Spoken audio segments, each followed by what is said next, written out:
yellow tape shit. What's going on, guys? Towelman Purple here with Yellow Tape DFS, here to give you my take on Week 5 of the NFL main slate.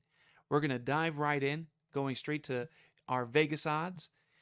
This first game here is not going to be in the main slate, unfortunately. That is a juicy one to get into. We're looking at the Patriots and the Texans. Implied total of 39 total points. They have the Patriots up by 7.5. I'm sorry, 8.5 points. Then we have the Bucks and the Dolphins at 47.5, showing the Bucks winning by 10.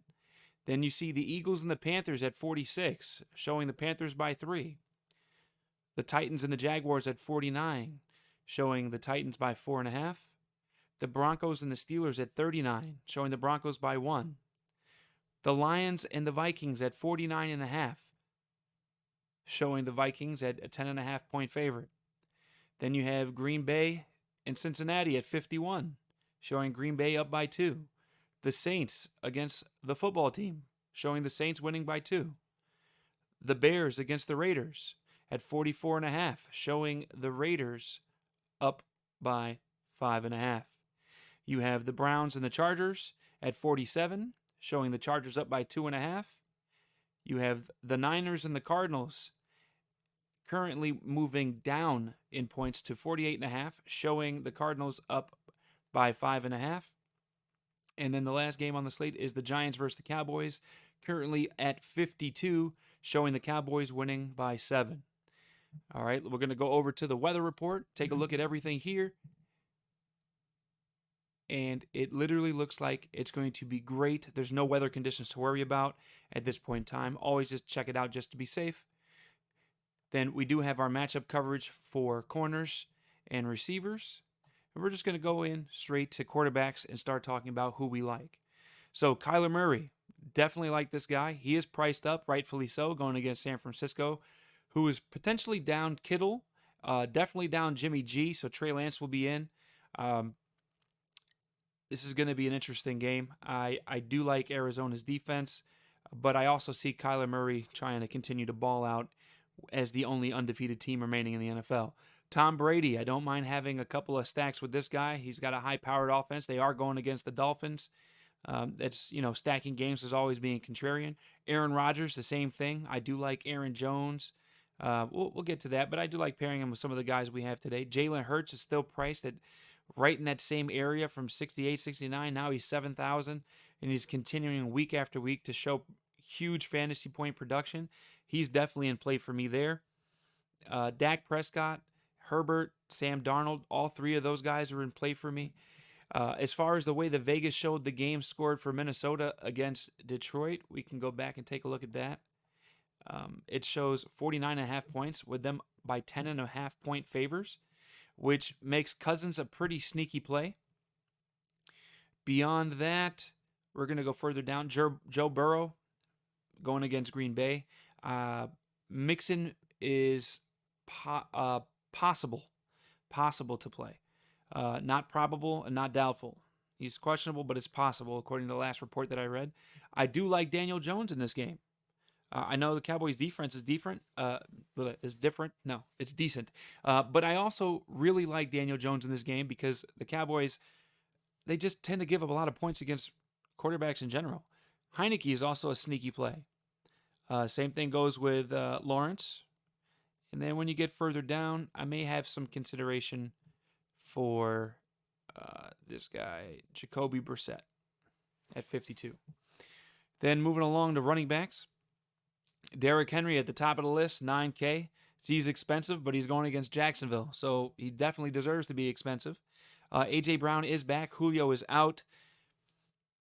Not much to say there. It's whoever's going to be getting all the touchdowns. I mean, Henry at 9K, definitely a chalky play if you're playing cash. GPP option is definitely viable. He probably will be somewhere around 15 to 18% owned, in my opinion. He's definitely not a fade. I will have lineups with Henry, but there are a lot of decent price running backs this week. Dalvin Cook, if he plays, Kamara, McCaffrey, if he plays, I don't know. He went from practicing to doubtful. Now he's questionable. Like it's all. Now he's doubtful again. It's all over the place for this guy. I don't understand. But Kamara is definitely in play for me because is Jameis Winston. Dalvin Cook, is there no longer okay? There's still a questionable tag there. It just doesn't show here. Um, but yeah, he's in. If he plays, he's in play for me. $8,400 is important because it's a lot. But if he's not in play, Madison looks juicy at 5,500. Um, Beyond that, Aaron Jones. I love the matchup here for him. Zeke, love the matchup here for him as well. Najee Harris, he does get a ton of targets, ton of looks. I mean, he's always in play. I know he's playing against a great defense in Denver, but that does not stop this guy from getting all of his share. Further down, we're going to go to potentially Tony Pollard if Zeke misses. I mean, I know it says knee injury on a questionable tag, but that literally could just mean like load management when you're paying attention to the NBA, right? We already spoke about Madison. Fournette, one of my favorite plays this week, 5,200 for Tampa against Miami. He's getting the bulk load. Ronald Jones isn't doing too much. Giovanni Bernard may play, may not. He's still questionable. Fournette is huge at 5,200. Definitely in on that guy. Moving along to wide receivers. Devonta Adams, obviously, he's always in play. He's a monster. Same thing goes with a lot of the guys at the top. DJ Moore. Now, DJ Moore isn't just a great play, but if McCaffrey misses, he's going to get a bulk load of the target share again, right? Because when McCaffrey plays, it takes a little bit away from him, not a ton, but when he's not there, it definitely adds to him. So DJ Moore in play is more so in play if McCaffrey misses. McLaurin's great. I do like Mike Williams, even though he's priced up. It might shy people away because of the price point. And also, people will probably go to Keenan Allen because he's priced down. So this, to me, would be a huge contrarian play. I do like the spot he's in. Deebo Samuel with no Kittle. Also, another huge play. He's going to be the target share monster in that team. Mike Evans, high-powered offense. The guy's probably always in play. It's who's going to be fed that day. Check your matchup coverage for that. Adam Thielen in a great spot if you do want to use that Cousins. He's definitely good. Deontay Johnson, just like Najee Harris, these are the two target monsters for Big Ben that can't seem to throw the ball anymore. A.J. Brown is back in the game. So, once again, Julio is not. 6,500, that's pretty cheap for this guy, especially when he doesn't have to share targets with Julio for the week. Keenan Allen is priced down. Doesn't mean that he's not playable. I just said I like Mike Williams as a pivot to be contrarian. I also do like Keenan Allen. Same thing goes for Godwin. CeeDee Lamb, if you're trying to stack with Dak and maybe Zeke or Pollard, depending who's playing, I do like CeeDee Lamb this week. Brandon Cooks, I mean, he's got to be the only person doing something in Houston right now, unless you get like a Mark Ingram goal line touchdown. Anthony Miller was just released. So you do have a cheaper option. I think it's $3,200 for Danny Amendola. Moving further down, Devonta Smith. This guy is in a great spot. I love it. I'm definitely going to have a lot of exposure to this guy. Kenny Galladay is in a good spot as well. Marvin Jones Jr., he's in a great spot, but the fact with all the things with the coach that went on with Jacksonville and them not practicing, I don't know how good this team is actually going to be this week. So it's kind of shying me away from having high exposure to any of the players in Jacksonville, which also kind of gives a better reign for King Henry himself. Let's see. Jacoby Myers, definitely in play for me. Allen Robinson, definitely underpriced at 5,500. I mean, I get it. The team is doing horrible this year. Justin Fields is in there. It's going to be tough. Cortland Sutton, I think Bridgewater is actually back in, so it makes his value go up.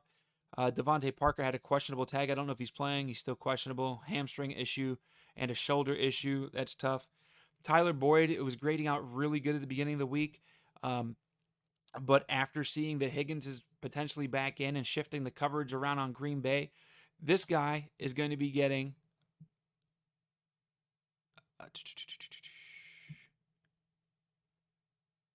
Kevin King defense. And I like targeting receivers against him. So T. Higgins is now my favorite receiver in Cincinnati this week. Moving further down, I like Waddle a lot this week as well. Like I said, I like Brissett as a cheap value play. Not much to talk about other than that.